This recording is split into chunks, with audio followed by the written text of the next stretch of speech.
22 tahun menikah dengan Satrio Dewandono yang juga adalah seorang pilot, pedangdut Iis Dahlia ungkap fakta mengejutkan terkait sikap sang suami yang ternyata kerap ikut membagi kasih tidak hanya kepada Iis, melainkan juga kepada Yuni Syara.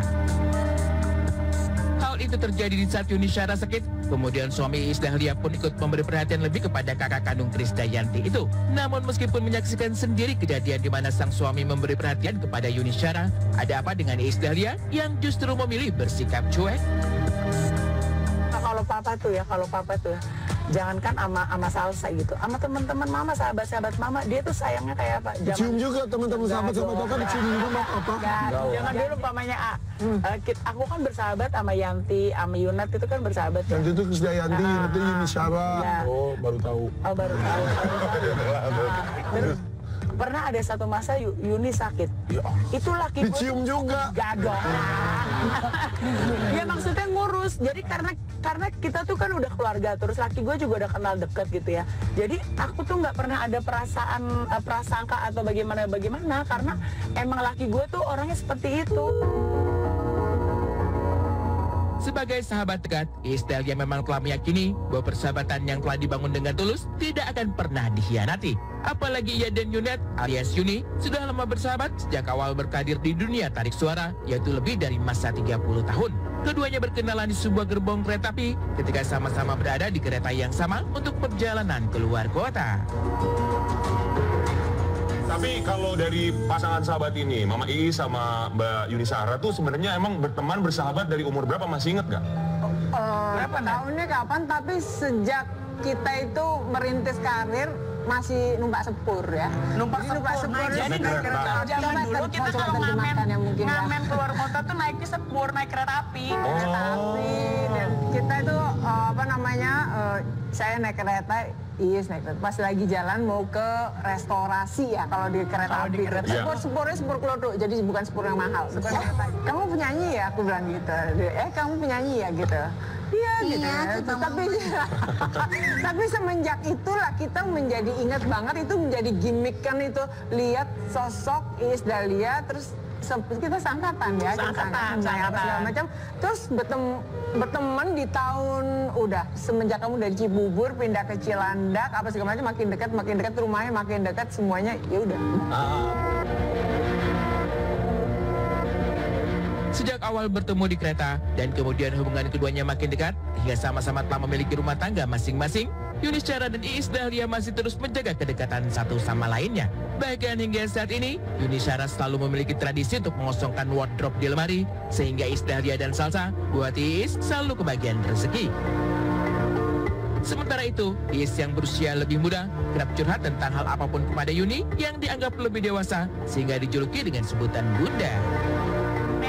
Kalau Yunet gini, kalau Yunet nih tipenya yang perempuan yang gini, ada masanya tuh lemarinya tuh ada seasonnya, kayak toko, tau gak? Ini kalau umpamanya season ini mau di ini, suka koleksi gitu ya mama? Enggak, bukan koleksi, malah kalau dia mau ngosongin lemari, terus nanti kita dipanggil, tuh kan kita ukurannya sama. Kita tahu ini katanya Mbak Yuni Syara adalah tempat curhatnya Mama Iis Dahlia. Ya. Emang curhat apa tuh biasanya? Kita ya curhat segala macam ya. Enggak, Yuni Syara yang jawab banget ya.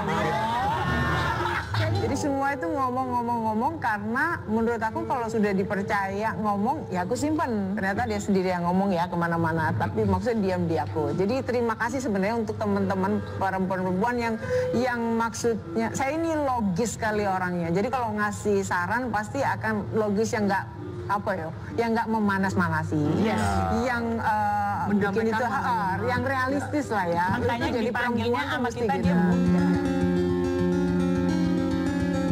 Dan karena kedekatan itulah, setidaknya Iis Dahlia masih meyakini 100% bahwa di dalam hubungan persahabatannya dengan Yuni Syara tidak ada lagi saling curiga maupun dusta. Sementara itu, kepada sosok Satrio Dewandono, Iis Dahlia pun mengaku bahwa rasa percaya yang dimiliki saat ini kepada sang suami terbangun melalui proses panjang. Pasalnya, saat gagal dalam pernikahannya yang pertama, Iis Dahlia pernah memiliki trauma terkait trust issue alias masalah kepercayaan. Maka tak heran, di awal-awal pernikahan mereka, Iis Dahlia kerap menaruh curiga kepada sang suami yang adalah seorang pilot. Hingga kerap diam-diam ikut terbang kemanapun sang suami pergi demi menggerebek kamar hotel sang suami. Saya kan mama kan suka ini. Apa? Gerebek. Sidak lah. Sidak kok kamar hotel. Kamar hotel, suka sidak gitu mah. Dulu, kalau sekarang mah udah Sidak percaya. gimana teh? Karena kan pilot kan suka keluar terbang. Misal ke Iya, Balikpapan. Papa terbang ke Balikpapan, nginap gitu ya. Nyusul. Diam-diam tuh. Diam-diam lah. Kan gue orang ya, gue kan pernah gagal dalam rumah tangga. Jadi trauma. Traumanya juga awal-awal pernikahan kan wajar. Ya takut aja ntar tiba-tiba dia lagi sama siapa gitu. Iya benar-benar datang ke kota yang dia lagi pergi terbang. Dikisahkan oleh Iis Dahlia, setiap kali menggerebek kamar hotel sang suami, memang segala rasa bercampur jadi satu. Mulai dari takut kalau dugaannya benar bahwa ada wanita lain di kamar hotel sang suami, hingga perasaan deg-degan yang tidak bisa dibahasakan. Tapi ternyata semua prasangka negatif di dalam hati Iis nyatanya tak pernah terbukti benar, sehingga berasa trauma itu pun akhirnya sembuh dengan sendirinya. Gue belum kawin sama dia. Handphonenya gue cek, gue sadap. Gue sadap. Zaman dulu SMS-nya gue print. Gue suruh orang bagaimana masa lalunya dia, ini ono. Tapi terus gue ngomong akhirnya, gue bilang, maaf ya, karena gue orang yang lagi trauma sama hubungan. Gitu. Ya kan biar gue tahu dong mau nikah sama orang, orang ini benar. Hasil sidaknya gimana? Gue deg-degan apa kalau udah ini. Gitu. Ya, gue tuh di apa namanya, sambil jalan itu gue sambil mikir kalau seandainya something happen, ada orang apa gimana ya gue ya gitu ya. Dia bener ketok kamar. Ketok kamar. Jadi nanya dulu, emang kamu kamar berapa gitu dulu? Ya kan selalu bilang, kita kan kalau keluar kota selalu bilang kamarnya berapa, nomor teleponnya berapa. Males banget ya punya. Emang begitu dong. Begitu. Rulesnya di keluarga kita seperti itu. Karena aku gagal dalam berumah tangga gitu, pernah dibohongin. Jadi ketika ada punya relationship baru kan, jadi kayak gitu, jadi kayak ada trauma gitu, trauma yang lama jadi ke bawah. Tapi ya awal-awal doang. Habis itu sih setelah kita ngerasa bahwa percaya papa nggak kenapa-napa, ya enggak. Mengerti lah. Ya dia ngerti lah, istrinya lagi trauma.